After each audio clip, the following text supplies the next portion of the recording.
हवा में दुश्मनों के छक्के छुड़ाने और पाकिस्तान और चीन को जवाब देने के लिए भारत के आसमान में आ रहा है जल्द ही एक दबंग। भारत और फ्रांस के बीच अत्याधुनिक राफेल लड़ाकू विमान सौदे को लेकर दोनों देशों के बीच अंतिम रजामंदी बन चुकी है।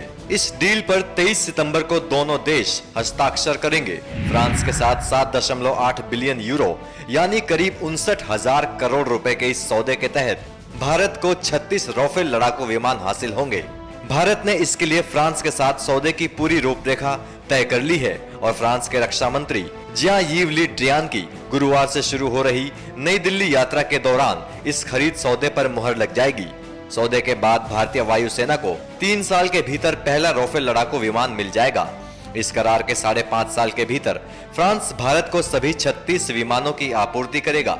प्रधानमंत्री नरेंद्र मोदी की अध्यक्षता में कैबिनेट की सुरक्षा मामलों की समिति की बुधवार को हुई बैठक में राफेल विमान सौदे पर हुई चर्चा में सरकार ने वायुसेना की जरूरतों को देखते हुए इस सौदे को अपनी अंतिम मंजूरी देने का निर्णय लिया। राफेल लड़ाकू विमानों का निर्माण करने वाली फ्रांसीसी कंपनी डसाल्ट करार के तहत इन विमानों के साथ हवा से दुश्मन पर अचूक निशाना साधने वाली हथियार प्रणाली भी भारतीय वायुसेना को मुहैया कराएगी।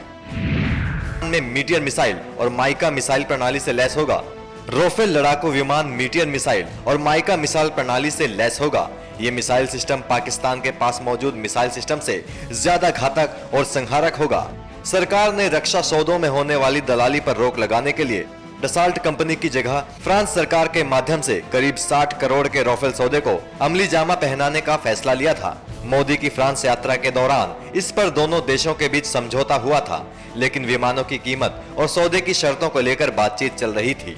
गौरतलब है कि फ्रांस की ओर से मई 2015 में इस सौदे के लिए 8,900 करोड़ रुपए की रकम का ऑफर दिया गया था, जिसे सरकार बातचीत के जरिए 29,000 करोड़ रुपए कम कराकर 59,000 करोड़ तक ले आई है। फ्रांस 50% ऑफसेट क्लॉज के लिए भी तैयार हो गया है। इस क्लॉज के तहत फ्रांस सौदे का 50% भारत में निवेश करेगा।